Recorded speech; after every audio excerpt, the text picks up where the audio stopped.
Hi everyone, welcome to మన తాలింపు channel. ఈ రోజు అల్లం ఆవకాయ పచ్చడి 3 minutes లో నేర్చేసుకుందాం. అల్లం మరియు మామిడికాయ రెండు డిఫరెంట్ టేస్ట్లతో చేసిన ఈ పచ్చడి వేడి వేడి అన్నంలో తింటే మంచి ఘాటైన రుచి వస్తుంది. ప్రతిరోజు తినాలనిపిస్తుంది. ఈ రోజు 3 kgs తో మామిడికాయ పచ్చడి పెడుతున్నాను. నేను చిన్న సైజ్ పుల్లటి కాయలు తీసుకున్నాను. నాకు 1 kgకి 6 నుంచి 7 మామిడికాయలు వచ్చాయి. కాయ మీడియం సైజ్ ఉంటే 5 కాయలు వస్తాయి. వెయిట్ మిషన్ లేకపోతే సైజుని బట్టి కాయలు తీసుకోండి. మామిడికాయను ఆరబెట్టుకొని ఇలా చిన్న ముక్కలుగా కట్ చేసి పెట్టుకోండి. మామిడికాయల వెయిట్ వచ్చేసి 3 kgs 300 grams తీసుకున్నాను. జీడి తీసాక ముక్కల వెయిట్ 3 kg వచ్చింది. ముందుగా అల్లం వెల్లుల్లి పొట్టు తీసుకొని మిక్సీ చేసి పెట్టుకోవాలి. దీనికి 60% అల్లం 40% వెల్లుల్లి ఉండేట్టుగా తీసుకోండి. నెక్స్ట్ 300 grams ఆవాలు ఎండలో పెట్టి పొడి చేసి పెట్టుకున్నాను. 150 grams జీలకర్ర ఎండలో పెట్టి పొడి చేసుకుందాం. 150 grams మెంతులు పొడి చేసి పెట్టుకోండి. ఇప్పుడు ప్రిపరేషన్ స్టార్ట్ చేసుకుందాం. స్టవ్ మీద బాండి పెట్టుకుని నువ్వుల నూనె లేదా పల్లి నూనె 1 kg వేస్తున్నాను. మామిడికాయ పచ్చడి 1 kg అయితే 350 ml ఆయిల్ తీసుకోండి. ఆయిల్ వేడయ్యాక ఆవాలు 3 teaspoons, జీలకర్ర 3 teaspoons, మెంతులు 2 teaspoons వేసుకోండి. ఇప్పుడు ఆయిల్ గోరువెచ్చగా అయ్యేంత వరకు చల్లార్చుకొని అల్లం వెల్లుల్లి పేస్ట్,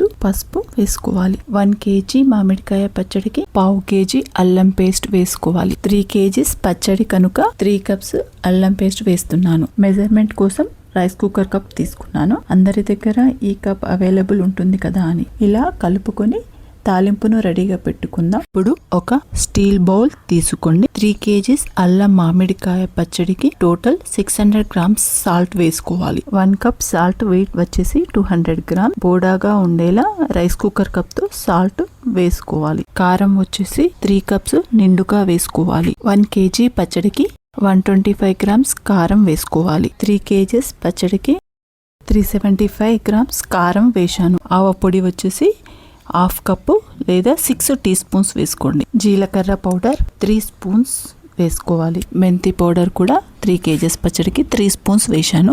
పసుపు కూడా 3 spoons వేశాక ఆల్ ఇంగ్రీడియంట్స్ని ఒకసారి కలిపి పెట్టుకోండి. ఈ ఘాటైన అల్లం ఆవకాయ రైనీ సీజన్లో తినండి. దగ్గు జలుబు రాకుండా ఉంటుంది. ఇందాక తాలింపు పెట్టుకున్న ఆయిల్ పూర్తిగా చల్లబడి ఉంటుంది. పూర్తిగా చల్లబడ్డాకే ఈ పచ్చడిలో కలుపుకోవాలి. కొన్ని వెల్లుల్లి రెబ్బలు ఈ పచ్చడిలో వేసుకొని కలుపుకోండి. పచ్చడి ఊడిన తర్వాత చాలా రుచిగా ఉంటాయి. ముందుగా రెడీ పెట్టుకున్న పచ్చి మామిడికాయ ముక్కల్ని కూడా ఇందులో వేసి కలుపుకోవాలి.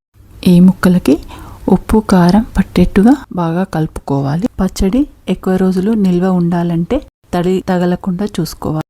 ఇలా కలుపుకున్న పచ్చడిని మూత పెట్టేసుకుని ఒక రూమ్ లో స్టోర్ చేసుకోండి. 3 days తర్వాత పచ్చడిని ఓపెన్ చేసి కలుపుకోండి. చూశారుగా నూనె పైకి తేలి పచ్చడి బాగా ఊరింది. ఒకసారి పచ్చడి టేస్ట్ చూసి సాల్ట్ తక్కువగా అనిపిస్తే కలుపుకోండి. ఈ పచ్చడిలో ఆయిల్ కొంచెం ఎక్కువగా వేసుకుంటే ముక్క మెత్తపడకుండా ఫ్రెష్ గా ఉంటుంది. ఇప్పుడు ఈ పచ్చడిని గ్లాస్ జార్లో తీసుకొని స్టోర్ చేసి పెట్టుకుందాం.